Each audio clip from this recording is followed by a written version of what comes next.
तुलसीदास जी महाराज कहते हैं 3 बातों पर विचार करना पड़ेगा। जो घर वर कुल हो अनूपा,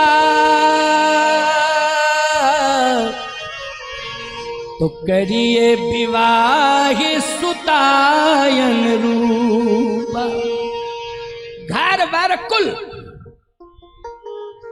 ये 3 बातों पर विचार करना है।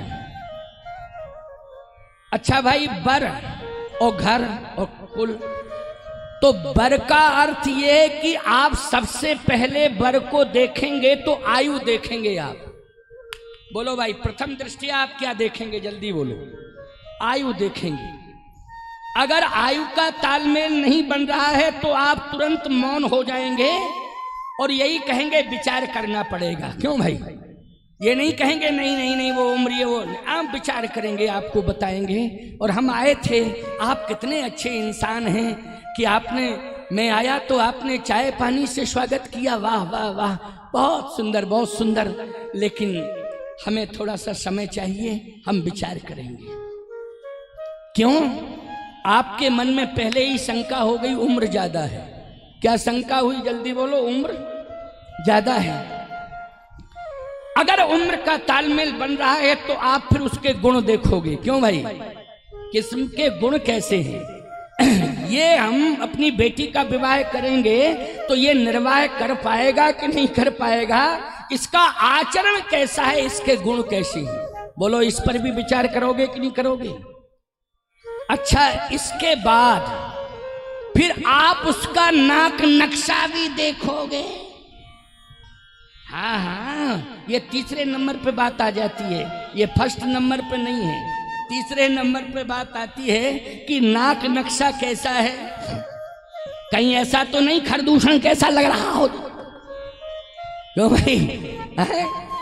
इसलिए मैं कह रहा हूं, सात्विकी विचारधारा की जो संतान होती है उसमें सहज में ही सौंदर्य होता है। बोलो भाई, सहज में ही सौंदर्य होता है उसमें, जो सात्विकी विचारधारा की संतान होती है। और जिसमें तामसी गुण आ जाता है, सुंदर रूप भी असुंदर हो जाता है उसका। बोलो, हो जाता है कि नहीं? जैसे कितना भी सुंदर क्यों ना हो आपका बेटा, शराब पीकर आ जावे, फिर देखो उसकी सुंदरता, घर छोड़ के भागना पड़ता है। क्यों भाई? घर छोड़ के भागना पड़ता है। लोग कहते क्या बात है, घर क्यों छोड़ा? प्रदूषण आ गया, प्रदूषण फैला रहा है, अब हमको नहीं रहना है इस घर में, हम तो भागेंगे, जाएंगे, प्राण बचाएंगे। प्रदूषण फैला रहा है, सावधान। इसलिए मैं कहना चाहता हूं, ये रूप की प्राथमिकता तो 3 नंबर पर है, लेकिन पहले नंबर पर बर में आयु देखोगे, फिर गुण देखोगे, इसके बाद रूप देखोगे। अच्छा चलिए, ये तो बर की क्वालिटी मैंने बताई। कुल, फिर आप ये विचार करोगे कि इस कुल खानदान में कोई धब्बा तो नहीं लगा है। क्यों भाई? कुल खानदान में कोई धब्बा तो नहीं लगा है। अच्छा, एक बात और आपको बतावें, कुल खानदान में अगर कोई धब्बा भी लग जाता है तो कोई ऐसा चरित्रवान पुत्र आ जाता है कि कुल के कलंक को मेट देता है अपने चरित्र के प्रभाव से। बोलो भाई, अपने चरित्र के प्रभाव से कुल के कलंक को मेट देता है कि नहीं मेट देता है? ऐसा भी चरित्रवान आता है। इसलिए मैं कहना चाहता हूं, बरसों से लगे हुए कलंक को आप अपनी संतान को संस्कार दे करके समाप्त कर सकते हो। बरसों के कलंक को, ये आपके अंदर सामर्थ्य होना चाहिए। ऐसी बात नहीं है कि आपने एक बार जो मानसिकता बना ली वही मानसिकता बन गई आपकी। नहीं नहीं नहीं, परिवर्तन करने की आवश्यकता है, परिवर्तन की बहुत बड़ी आवश्यकता है। कुल आचरण से पता चल जाता है इस कुल में कैसे लोग हैं। क्योंकि आपने केवल आलीशान हवेली देखी तो आलीशान हवेली देख करके ये मत मान लेना कि बहुत अच्छा घर है। जो घर बर कुल हो ये अनूपा घर, तो घर का अर्थ क्या निकालोगे? 5 मंजिल का मकान होना चाहिए, ये घर अच्छा है। अच्छा एक बात बताओ, 5 मंजिल का मकान है, मकान की दीवारों से विवाह करने जा रहे हो?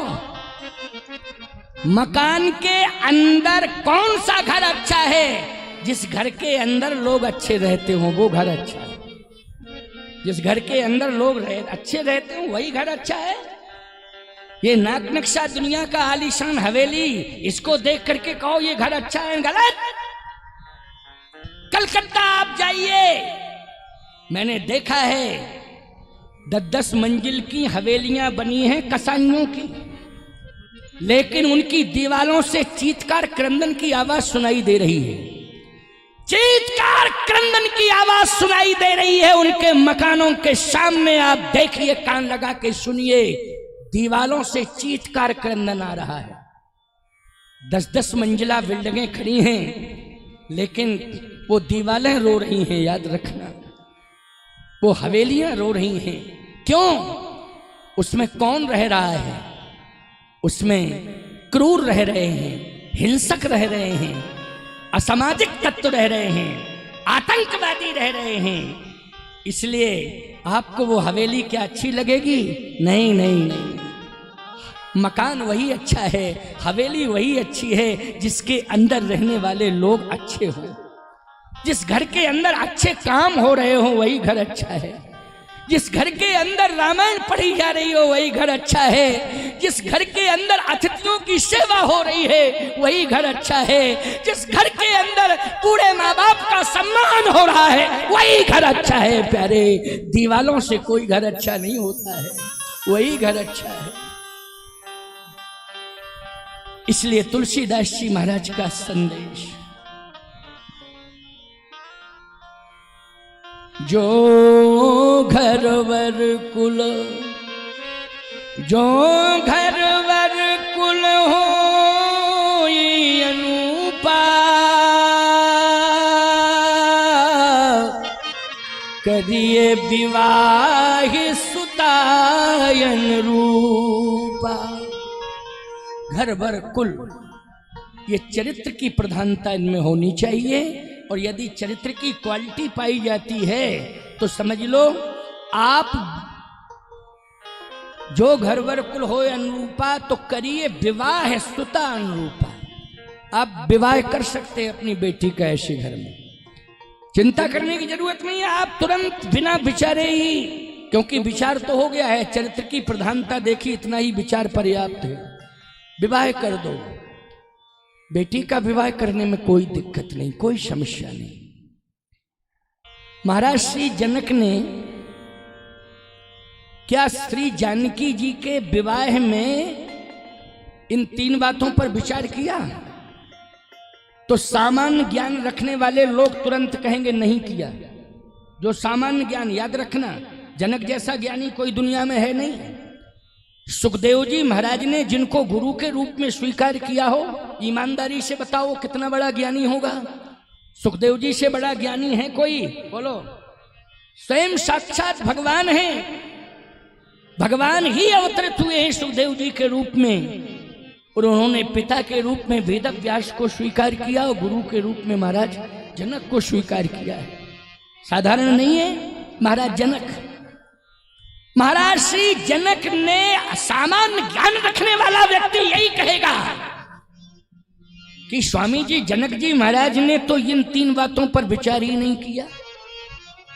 उन्होंने तो केवल एक ही घोषणा की है बेटी के विवाह में कि सो पुरारी को दंड कठोरा और राज समाज आज जोई तोरा। त्रिभुवन जय समेत वैदेही ओ बिनहि विचार बरय हठ तेही। त्रिभुवन जय समेत वैदेही ओ बिनहि विचार बरय हठ तेही।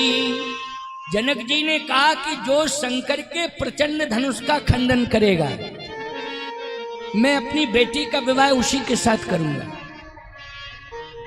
अब धनुष टूटने का संबंध है बल से। क्यों भाई? अवस्था से नहीं है। धनुष टूटने का संबंध किससे है? बल से है। ताकतवर होगा बलवान, वो तोड़े देगा। लेकिन विवाह का संबंध अवस्था से है, और अवस्था के अनुसार शक्ति भी होती है। उसमें शक्ति परीक्षण अलग से करने की कोई आवश्यकता नहीं है। क्यों भाई? अवस्था से ही आप शक्ति का मूल्यांकन कर लेते हो कि नहीं कर लेते हो? बताओ भाई। कोई नौजवान है तो आप यही तो देख के कहते हो यार अभी तो तुम नौजवान हो, भरपूर ताकत है तुम्हारे अंदर। और बूढ़ा चाहे इतना स्वस्थ हो, लेकिन आप यही कहते हो हाँ महाराज देखने में तो आप लग रहे हैं लेकिन बुढ़ापा है। देखने में आप ठीक ठाक लग रहे हैं लेकिन बुढ़ापा है। क्यों भाई? लेकिन लग गया। क्यों लग गया लेकिन कि नहीं? और किसी भी नौजवान को आप देखेंगे भले ही दुर्बल दिखाई दे रहा हो शरीर से, अरे अभी तो तुम नौजवान हो, तुम्हारे अंदर तो ताकत भरी पड़ी है। वो लोग कहते हो कि नहीं कहते हो? धनुष टूटने का संबंध अवस्था से नहीं है, बल पौरुष से है। उस काल में सबसे ज्यादा बल किसके पास था? जिसने कैलाश पर्वत को उठा लिया था। अच्छा बोलो भाई, कोई भी पहलवान कुश्ती में विश्व चैंपियन हो सकता है, ये मैं मानता हूं, लेकिन कोई भी विश्व चैंपियन पहलवान अगर पहाड़ को उठा दे तो जो शर्त आप करो वो शर्त हम पूरी करने को तैयार बैठे हैं आज। कोई भी विश्व चैंपियन पहलवान पहाड़ को उठा देगा पर्वत को? बताओ। आपने सबकी गर्दन हिल गई। अच्छा एक बात बताओ, विश्व चैंपियन ये कहे कि विश्व में कोई पहलवान ऐसा नहीं है कि जो मेरे सामने मुझे मात दिया हो, मैंने ही सबको मात दे दिया, और ये प्रमाण है मेरे पास जो विश्व चैंपियन में बनाऊं, ये प्रमाण पत्र मुझे मिला है। ठीक है भाई, तुम विश्व चैंपियन हो गए, लेकिन फिर उसके मूड में आवे कि अब हम इस समय पंजाब मेल के इंजन से कुश्ती लड़ना चाहते थे।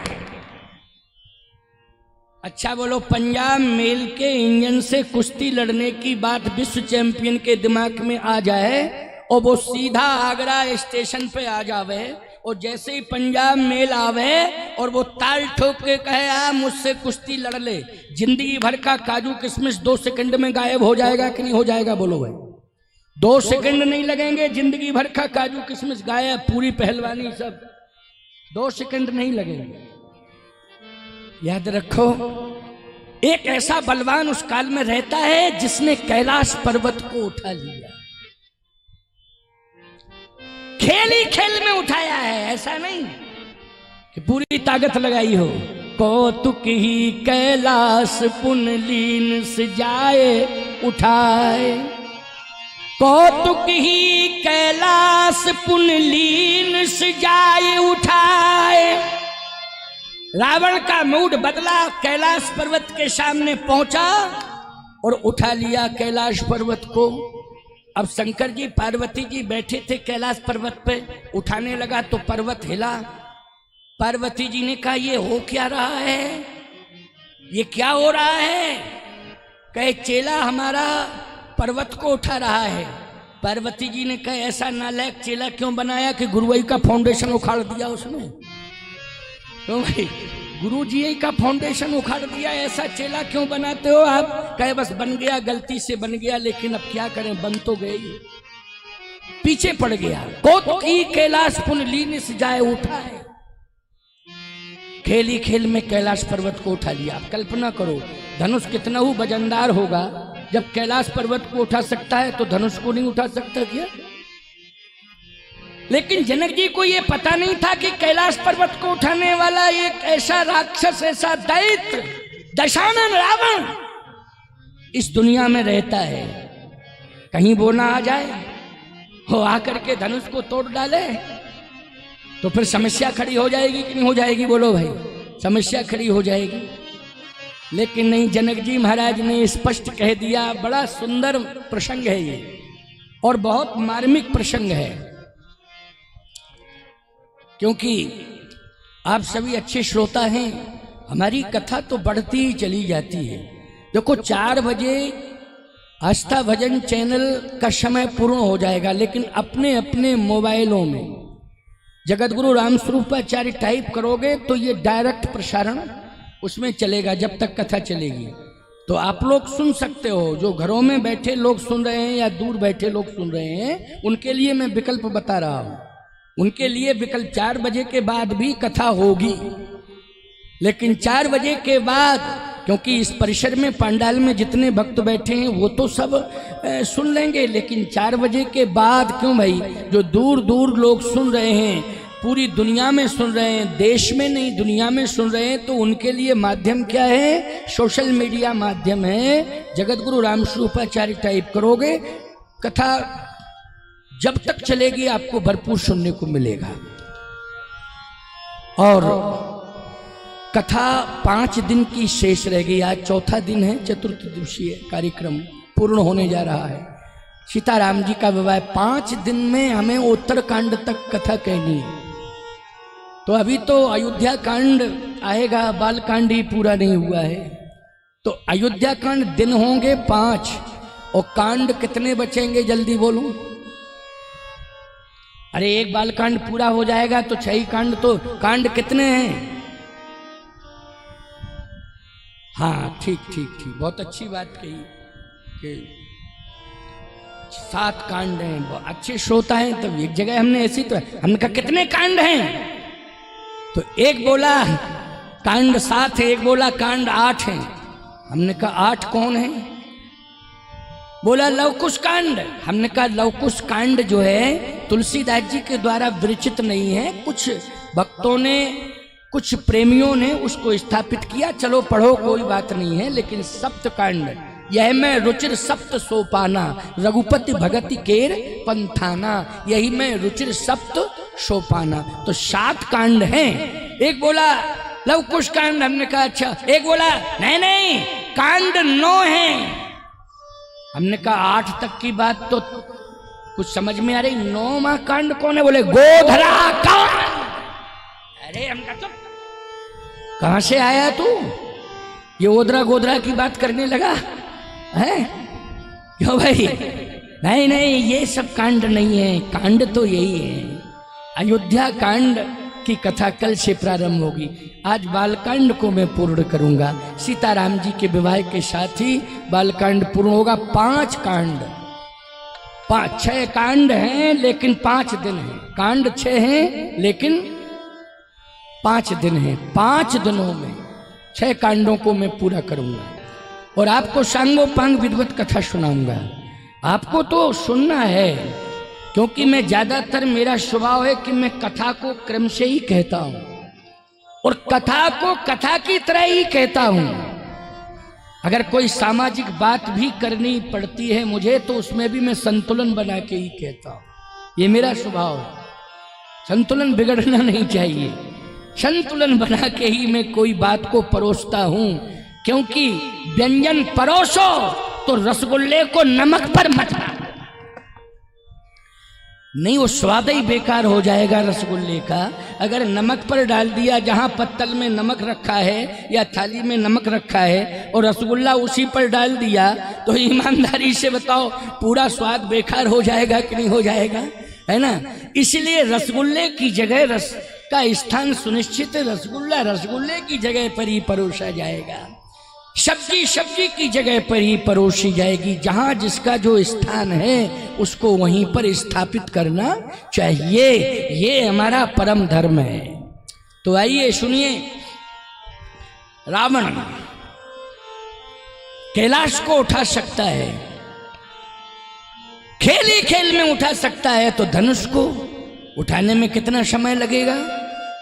लेकिन महाराज श्री जनक ज्ञानी हैं, वो रावण के अस्तित्व को भी जानते कितना बलवान है, लेकिन फिर उन्होंने बिना विचारे ये क्यों कह दिया? अच्छा, एक और रावण की कंडीशन, वो क्या कंडीशन है? रावण बदनाम सुदा है। बोलो बदनाम सुदा है कि नहीं? बदनाम सुदा, इतना बड़ा बदनाम है रावण कि देव यक्ष गंधर्व नर किन्नर नाग कुमारी और जीत बरी निज बाहुबल बहु सुंदर बर नारी। बोलो इतनी बड़ी बदनामी मिली कि नहीं मिली? देव यक्ष कन्याओं का बलपूर्वक हरण करके लाया है रावण, बलपूर्वक। क्योंकि स्पष्ट है इस दोहे में, आप लोग सुनिए, देव यक्ष गंधर्व नर किन्नर नाग कुमार जीत बरी निज बाहुबल। तो बाहुबल, बोलो बाहुबली है कि नहीं? बाहुबली है कि नहीं? तो जनक जी को यह पता नहीं कि देव यक्ष कन्याओं का उसने बाहुबल से अपहरण किया है। भुजाओं में इतनी बड़ी ताकत है कि कैलाश पर्वत को उठा सकता है। तो कहीं रावण आ गया अपनी भुजाओं से धनुष को उठा ले और तोड़ दे, तब क्या होगा? महाराज श्री जनक ने इस पर विचार किया था, ऐसा नहीं कि किया नहीं था। ये कोई चैलेंज नहीं कर सकता है कि उन्होंने विचार नहीं किया। उन्होंने केवल एक ही बात कही, जो धनुष को तोड़ेगा बिना ही विचार, बड़े हटते ही धनुष को जो तोड़ेगा मैं फिर विचार नहीं करूंगा, अपनी बेटी का विवाह उसके साथ कर दूंगा। लेकिन ये कोई दावा नहीं कर सकता है कि रावण के बल के बारे में न सोचा हो। महाराज जनक ने सोचा है, लेकिन प्यारे जनक जी महाराज को क्या विश्वास हुआ, कैसे विश्वास हुआ, और उन्होंने अपनी बेटी के विवाह का निर्णय धनुष से क्यों जोड़ा? धनुष से क्यों जोड़ा? कारण है, क्या कारण है? धनुष को कोई उठा नहीं पा रहा था। धनुष जहां स्थापित है अनंत काल से वहीं स्थापित है। हर राज्य में बोलो पहलवान होते हैं कि नहीं होते हैं? बोलो भाई होते। कंस का राज्य आपने सुना तो बोलो पहलवान थे कि नहीं थे? भागवत की कथा सुनते हो, हैं? बड़े बड़े पहलवान थे कंस के राज्य में। हर राजा के राज्य में होते हैं, चाहे धार्मिक राजा हो चाहे अधार्मिक राजा हो, पहलवान तो सभी रखते हैं। क्यों भाई, रखते हैं कि नहीं रखते हैं? हाँ, रखते हैं पहलवान। जनकपुर में पहलवान नहीं थे क्या? किसी की ताकत ही नहीं पड़ी, हिम्मत नहीं पड़ी, किसी के पास शक्ति नहीं थी कि धनुष को उठाए। अच्छा एक बात बताओ, भारत में स्वच्छता अभियान चल रहा है कि नहीं चल रहा है? चल रहा है, स्वच्छता अभियान है, चल रहा है। ये बहुत अच्छा अभियान है। स्वच्छता अभियान की शुरुआत तो जानकी मैया ने की थी। ऐसा मत मानना कि ये स्वच्छता अभियान आज ही चालू हुआ है, अभी शुरू हुआ है, कुछ वर्षों से नहीं।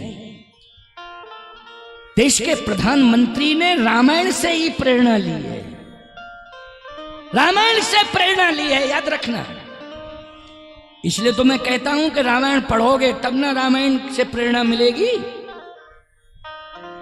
नेता हो चाहे अभिनेता हो, चाहे विक्रेता हो चाहे क्रेता हो, रामायण सबके पास होनी चाहिए और सबको पढ़ना चाहिए। बोलो पढ़ना चाहिए कि नहीं पढ़ना चाहिए रामायण? प्रधानमंत्री ने अगर स्वच्छता अभियान का डिमडिमनाद किया है, उन्होंने भी रामायण पढ़ के ही निर्णय लिया है। ये स्वच्छता अभियान श्री जनक नंदिनी जगतोद्धारिणी मोक्षदायिनी भुवनेश्वरी आदि शक्ति पराअंबा श्री जानकी मैया ने चलाया था। कैसे? बोले निज गए सब परिचर्या करही, रामचंद्र आयसु अनुसरई। बोलो ये चौपाई स्वच्छता अभियान के साथ है कि नहीं? जल्दी बोलो।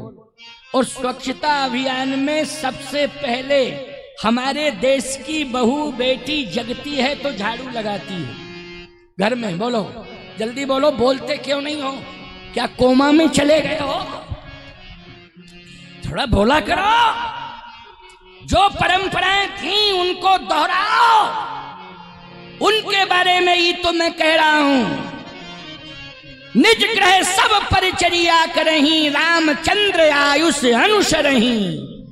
श्री जनक नंदिनी जानकी जी पूरी ग्रह परिचर्या अपने हाथों से करती थी। और ग्रह परिचर्या की शुरुआत होती है झाड़ू लगाने से। होती है कि नहीं? हाँ होती है।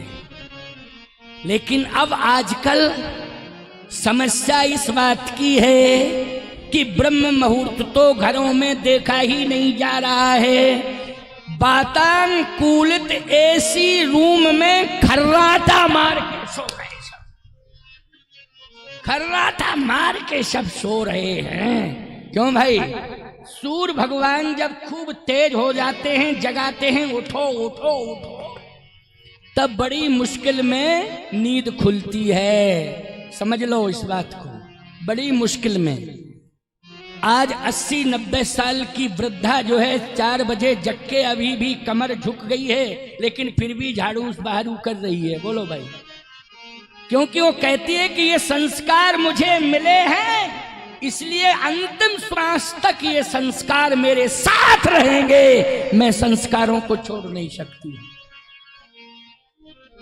इसलिए मैं कहता हूं कि आज ग्रह परिचर्या, चाहे जितने संपन्न घर में तुम क्यों ना हो, अपने घर की ग्रह परिचर्या को अपने हाथ से थोड़ा संभालो, थोड़ा ही संभाल लो, लेकिन उसमें सहभागिता आपकी जरूर होनी चाहिए।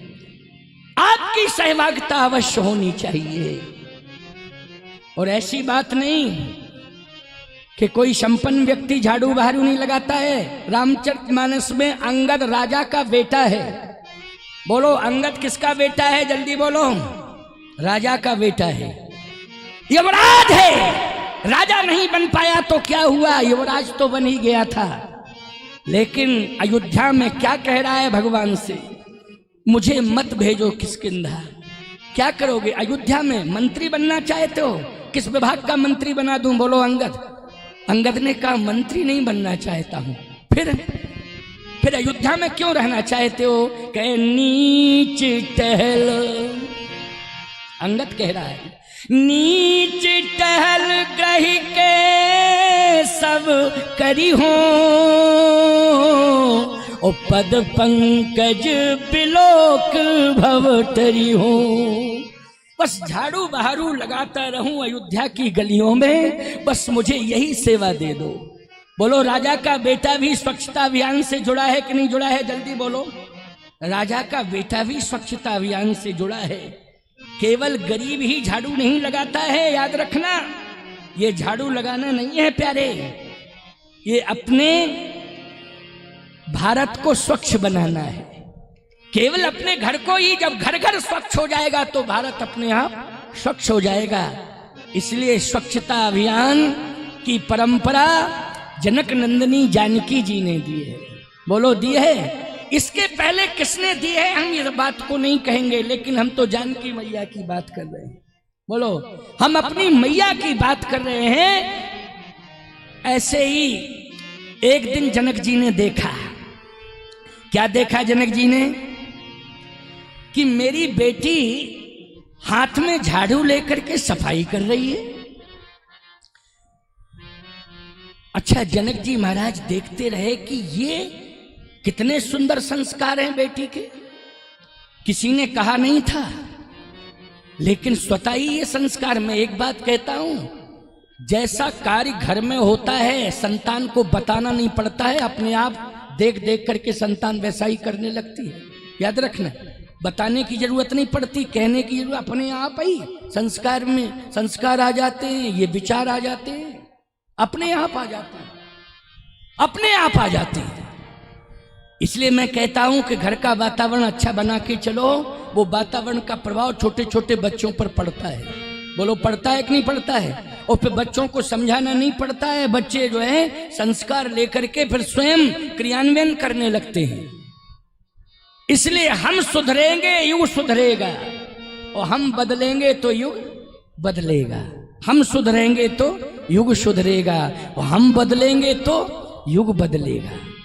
इसलिए हमें परिवर्तन करने की आवश्यकता है। परिवर्तन जब तक हम नहीं करेंगे तब तक हमारे परिवार में परिवर्तन नहीं होगा। जनक जी ने देखा कि मेरी बेटी कर क्या रही है, तो निज ग्रह सब परिचर्या, ग्रह परिचर्या कर रही थी सीता जी। झाड़ू लगाते लगाते लगाते लगाते धनुष के पास पहुंच गई जहां धनुष रखा था। एक हाथ में झाड़ू और एक हाथ से धनुष उठाया। छोटी छोटी सुकुमार भुजा, बोलो भैया, उम्र है 6 साल की। याद रखना कितनी उम्र है, 6 साल की उम्र है। किशोरी जी की वाल्मीकि रामायण के अनुसार 6 वर्ष की आयु है। एक हाथ में झाड़ू है और दूसरे हाथ में धनुष उठाया, बाएं हाथ से धनुष को, और उठा करके झाड़ू जो है लगा रही हैं, धनुष के नीचे साफ कर रही हैं कूड़ा कचरा धनुष का। बोलो भाई, ये साधारण बात है क्या? जहां बड़े बड़े बलवान पहलवान धनुष को नहीं उठा पाए,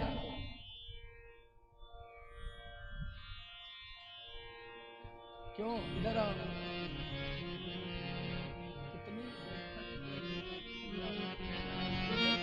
इशारा कर देंगे तो स्वरूप तैयार किए गए हैं, क्योंकि आज सीताराम जी का विवाह है। अच्छी बात है, वो भावुक क्षण रहता है। स्वरूप भी आएंगे, आप उनका भी दर्शन करेंगे, क्योंकि हमारे यहाँ नाम रूप लीला धाम, ये 4 भगवान के स्वरूप हैं। उसमें नाम रूप लीला धाम, तो रूप भी एक धाम और रूप और लीला और नाम, ये भगवान का ही वास्तविक स्वरूप माना गया है। इसलिए हम लोग जो दर्शन करेंगे ना, उसमें ये नहीं हम अनुभव करेंगे कि नहीं ये तो सामान्य बालक या बालिकाएं बना दिए गए, नहीं नहीं, भगवान ही पधारे हैं। जाके रही भावना जैसी और प्रभु मूरत देखी तिन तैसी। तो हम लोगों को अभी स्वरूपों का दर्शन होगा और 4:30 बजे कथा विश्राम होगी। विवाह हो जाएगा 4:30 बजे, आधा घंटा रह गया है, क्योंकि 4 बजे मैंने बताया था ना, ये आस्था भजन का जो समय 4 बजे तक का था, लेकिन अभी 4:30। चूंकि कथा अधूरी न रह जाए, लाइव के चक्कर में कथा अधूरी नहीं रहनी चाहिए, है नहीं? क्योंकि लाइव के चक्कर में कथा की लाइफ खराब नहीं होनी चाहिए, है ना? इसलिए कथा 4:30, आध घंटे और 30 मिनट अभी सुनते जाओ। जनक जी की प्रतिज्ञा, लेकिन जनक जी ने धनुष जो तोड़ेगा उसी के साथ विवाह करूंगा, ये भाव कैसे आया मन में? ये तब आया जब 6 वर्ष की अवस्था में सीता जी ने सफाई करते समय धनुष को उठा लिया बाएं हाथ से, और दाहिने हाथ से झाड़ू लगा रही हैं, और पेशाब करके धनुष को वहीं रख दिया। बड़े बड़े पहलवान नहीं उठा पाए, जनक जी ने कहा धनुष को, और मेरी बेटी ने, 6 वर्ष की बेटी ने बाएं हाथ से उठा दिया धनुष को। इसका मतलब धनुष को उठाने का संबंध शक्ति से है, लेकिन मेरी बेटी आदि शक्ति है, क्योंकि आदि शक्ति ही कर सकती यह साकारी। आदि शक्ति जहीं जग उपजाया, सो अवतरेहु मोरी है माया। आदि शक्ति है मेरी बेटी। आज मुझे विश्वास हो गया कि बेटी क्या है, आदि शक्ति है, क्योंकि शक्ति वाले धनुष को उठा लेते, ये भी हमें संभावना नहीं थी, हमें विश्वास ही नहीं था कि शक्ति वाले धनुष उठाएं, लेकिन मेरी बेटी ने बाएं हाथ से उठा दिया, इसका मतलब है शक्ति नहीं, आदि शक्ति है। अच्छा एक बात बताओ, आदि शक्ति का वर्णन कौन करेगा? परब्रह्म। और परब्रह्म कौन है? याद रखना, ब्रह्मांड जिसके हाथ में हो। अच्छा बोलो भाई, परब्रह्म कौन है? जल्दी बोलो। ब्रह्मांड जिसके हाथ में हो। ब्रह्मांड निकाया निर्मित माया, रोम रोम प्रतिवेद नहीं। ब्रह्मांड निकाया निर्मित माया, ब्रह्मांड जिसके हाथ में हो। तो जनक जी ने कहा कि ब्रह्मांड जिसके हाथ में होगा, क्योंकि भैया कैलाश पर्वत ब्रह्मांड ही में है। बोलो किस में है? कैलाश पर्वत ब्रह्मांड में है, और ब्रह्मांड जिसके हाथ में है तो कैलाश भी उसी के हाथ में है। लंका ब्रह्मांड में है तो लंका भी उसके हाथ में है। अयोध्या कहाँ है? बोले ब्रह्मांड में है, अयोध्या उसके हाथ में है। अच्छा बोलो आगरा कहाँ है? जल्दी बोलो। आगरा ब्रह्मांड में है, भगवान के हाथ में है। बोलो है कि नहीं? किसके हाथ में? भगवान के हाथ में। जनक जी ने कहा कि आदि शक्ति का वर्णन तो परब्रह्म ही कर सकता है, और परब्रह्म की पहचान तभी हो सकती है कि जब आदि शक्ति ने धनुष को उठा लिया तो ये आदि शक्ति है, और जो धनुष को उठा के तोड़ डालेगा वही परब्रह्म होगा। परब्रह्म के अलावा धनुष को कोई तोड़ ही नहीं सकता है। तो बोलो जनक जी महाराज परम ज्ञानी है कि नहीं? उनको ये चिंता नहीं है रावण की कि रावण आएगा, बलवान है, कैलाश उठा लिया। अरे कैलाश उठा सकता है लेकिन धनुष नहीं उठा सकता है, वो ये पक्की बात है। क्यों? पूरा विश्वास है मुझे। धनुष को कौन उठा सकता है? जो परब्रह्म, जिसके हाथ में ब्रह्मांड है, उसी के हाथ में धनुष होगा, वही धनुष को तोड़ सकता है। तो याद रखना, राम जी कौन हैं? बोले राम जी हैं परब्रह्म हैं, व्यापक ब्रह्म निरंजन। व्यापक ब्रह्म निरंजन, निर्गुण विगति विनोद,